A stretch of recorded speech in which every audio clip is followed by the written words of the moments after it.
Indra Syafri bantu Sintayong jelang Piala Asia U23. Erick Thohir tegaskan tidak ada pelatih pengganti.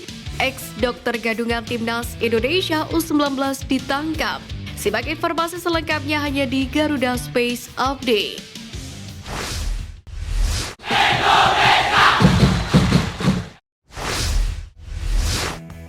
Meski berhasil meraih kemenangan dengan skor 3-2, pelatih Uzbekistan U20 Nisonov Farkot mengaku bahwa Timnas Indonesia U20 lebih susah dihadapi ketimbang Thailand. Ia menjelaskan skuad Garuda Nusantara bermain luar biasa. Sebelum menghadapi Indonesia, Uzbekistan lebih dulu melawan Thailand. Kedua tim bermain imbang 1-1 dalam laga yang berlangsung pada 28 Januari kemarin. Sementara Timnas Indonesia U20 di pertandingan pertama kalah dari Thailand 1-2. Meski sudah menelan kekalahan 2 kali, namun Nisonov Farkot merasa tim Merah Putih lebih baik ketimbang Thailand. Menariknya, Nisonov Farkot berharap Timnas Indonesia U20 bisa berkembang dalam hal sepak bola. Jika terus tampil bagus, ia pun memprediksi tim Merah Putih bisa berlaga di Piala Dunia U20 2025. Bahkan sebelumnya, Nisonov juga memuji kiprah Timnas Indonesia senior yang berhasil mencetak sejarah lolos babak 16 besar Piala Asia 2023. Pelatih Timnas Indonesia U20 Indra Syafri akan merampingkan skuad timnya setelah selesainya training camp atau TC, alias pemusatan latihan pada 10 Februari nanti. Nantinya, Indra Syafri akan mencoret 13 pemain dan hanya meninggalkan 17 pemain untuk mengisi skuad Timnas Indonesia U20. Hal tersebut dikatakan Indra setelah kekalahan Timnas Indonesia U20 di laga uji coba melawan Uzbekistan U20 dengan skor 2-3, yakni di Stadion Madia Senayan, Jakarta. Sehubungan dengan ini, Indra mengatakan akan mencari pemain-pemain berkualitas untuk menggantikan pemain yang nantinya dicoret. Pelatih asal Batang Kapas, Sumatera Barat itu membuka kemungkinan untuk memanggil pemain Indonesia dari luar negeri atau keturunan. Untuk pemainnya di luar negeri nanti, asal dia tidak berkompetisi, dia bisa dipanggil. Kalau libur baru kita panggil, termasuk Welber, Halim Jardim, Amar Brikik, dan ada pemain-pemain yang bermain di Spanyol. Kita sudah komunikasi dengan mereka, CV dan profil mereka sudah kita terima. Dan tidak tertutup kemungkinan, ini kan kebijakan PSSI dan pemerintah. Kalau ada anak-anak keturunan yang memang berkualitas dan sudah berpaspor Indonesia, kita akan akomodasi. Terus, dia istimewa banget dan cinta Indonesia. Ingin jadi bagian dari Indonesia karena keturunannya. Mengapa tidak? Tegas Indra Syafri.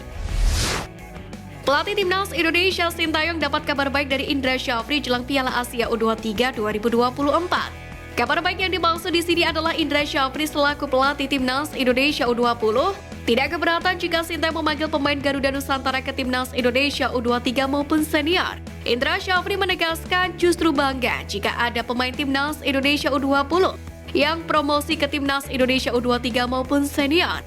Ia mengatakan pangkal dari pembinaan usia muda adalah Timnas Indonesia Senior. Sementara itu di skuad Timnas Indonesia U20 saat ini ada beberapa pemain yang pernah dijajal memperkuat Timnas Indonesia U23. Beberapa di antaranya adalah Kade Arel dan Doni Tripamungkas.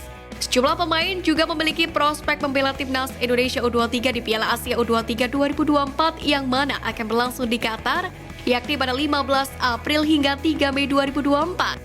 Mereka ialah Arkan Kakak, Tony Firmansyah, dan Muhammad Ragil. Sintayong membutuhkan tambahan pemain-pemain top demi menuntaskan target yang dibebankan PSSI, yakni lolos perempat final Piala Asia U23 2024 dan mendapatkan perpanjangan kontrak. Dorongan untuk memperpanjang kontrak STY memang ramai jadi perbincangan di media sosial. Suara-suara meminta agar Sintayong disodori kontrak baru bermunculan. Sintayong juga sudah berusaha lewat wawancara dengan media-media di tanah kelahirannya. Pelatih kelahiran Yeongdo-gun itu memberi kesan Indonesia merupakan prioritas utama. Ia mengaku sudah ada pembicaraan soal kontrak baru walau dapat tawaran melatih di negara lain. Tetapi fokusnya saat ini hanya untuk Indonesia. Terlepas dari hasil akhirnya nanti, Sintayong telah menunjukkan ada progres dari Timnas Indonesia selama diasuhnya. Kementeriannya memberikan kesempatan kepada pemain-pemain muda mulai membuahkan hasil. Dorongan dan koneksi STY juga membuat penggawa Timnas Indonesia kini berani mengambil tantangan untuk bermain di luar negeri. Ranking FIFA Timnas Indonesia juga terus naik sejak kedatangannya tahun 2019 lalu. Dari peringkat 173, Timnas Indonesia kini berada di posisi 142 dunia. Sintayong juga membawa 3 timnas berbeda menembus putaran final Piala Asia. Jikapun ada noda dalam tugas STY bersama Timnas Merah Putih adalah ketidakmampuan menghadirkan Piala AFF. Namun rasanya mimpi rutin tampil di Piala Asia dan lebih dekat dengan tiket lolos ke Piala Dunia jadi hal yang prioritasnya lebih utama ketimbang bicara jadi yang terbaik di kawasan Asia Tenggara. Ketum PSSI Erick Thohir menyatakan puas dengan kinerja pelatih Timnas Indonesia Sintayong. Ini disampaikan Erick Thohir di tengah isu Sintayong mendapatkan tawaran untuk menukangi tim nasional dari negara lain. Meski secara pribadi merasa puas, Erick menempatkan dirinya sebagai profesional. Artinya, kata Erick ada target-target yang memang harus dicapai oleh Sintayong. Kendati demikian, Menteri BUMN tersebut mengaku saat ini tidak ada pengganti alternatif Sintayong sebagai pelatih kepala Timnas Indonesia. Menarik menanti apakah Sintayong mendapatkan perpanjangan kontrak dari PSSI atau tidak. Satu hal yang pasti, Sintayong telah mencetak sejumlah sejarah bagi Timnas Indonesia. Salah satunya yakni untuk pertama kalinya lolos ke fase gugur Piala Asia. Sananta menjadi salah satu pemain yang tidak dimainkan Sintayong di Piala Asia 2023 ini. Banyak pihak yang menilai Sananta kalah bersaing dengan Rafael Struijk. Makanya ketika Sananta mengunggah gambar singa di story Instagramnya, banyak yang mengaitkan itu sebagai bentuk kekecewaan. Namun ternyata Sananta mengalami cedera ketika di Qatar. Cedera ini diungkapkan oleh manajer tim Persis Solo, Khairul Basalamah. Ia menyebut Sananta mengalami masalah di bagian pinggang. Bahkan Sananta sempat menjalani perawatan medis di salah satu rumah sakit terbaik di Qatar.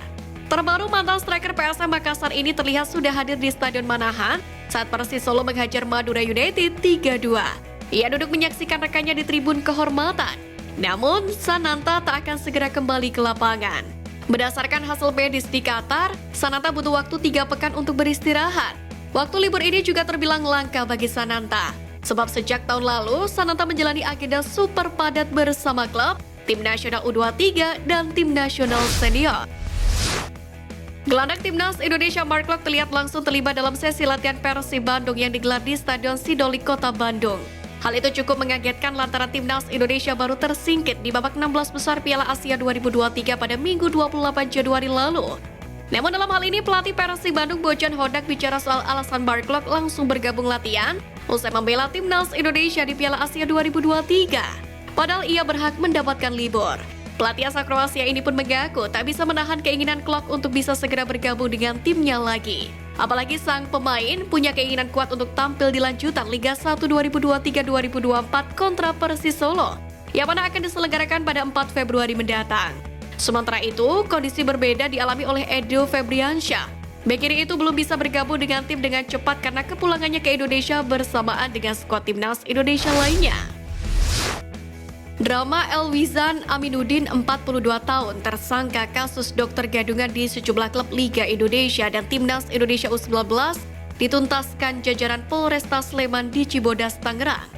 Dalam keterangan pers di Mapolresta Sleman, Kasat Reskrim Polresta Sleman AKP Rizky Adrian menyebut Elwizan mengaku pernah bekerja sebagai dokter setidaknya 9 tim sepanjang 2013 hingga 2021.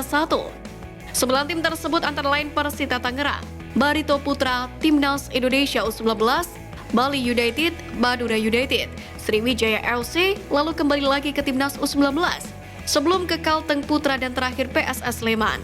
Kendati laku bersama klub Liga Indonesia dan Timnas U19, Elwizan sama sekali tak memiliki latar belakang pendidikan kedokteran. Sebelumnya ia hanya seorang kondektur bus dan pengusaha warung kelontong. Rizky mengungkap aksi Elwizan ini dilatar belakangi motif ekonomi. Hanya bermodalkan jaringan internet, tersangka mengambil contoh ijazah lewat mesin pencarian Google. Ijazah inilah yang membuka jalannya berkarir sebagai dokter tim sejak tahun 2013 di berbagai klub sepak bola tanah air. Kegagalan total Timnas Vietnam di Piala Asia 2023 menimbulkan krisis. Dengan impian mereka untuk tampil di Piala Dunia 2026 kini dianggap sebagai target yang sangat tidak realistis. Tak pelak kritikan tajam termasuk dari tokoh penting sepak bola Vietnam Doan Nguyen Duc muncul terhadap VFF, PSSI-nya Vietnam dan pelatih Philippe Trozier. Menurut Baudu, kegagalan Vietnam di Piala Asia 2023 kali ini, terutama kekalahan dari Indonesia merupakan pukulan keras bagi perkembangan sepak bola Vietnam. Bahkan ia menganggap kegagalan Vietnam di era Trozier tidak terlepas dari perubahan drastis yang diterapkannya. Doan Nguyen Duc, pemilik klub lokal Hoang An Gai Lai ini bukanlah sosok baru dalam sepak bola Vietnam. Di mana pada 2017, Baudu pun ikut terlibat dalam kedatangan Park Hang-seo sebagai pelatih Timnas Vietnam. Sekian Flash News kali ini Sobat Garuda, mari terus dukung perjuangan Timnas Indonesia.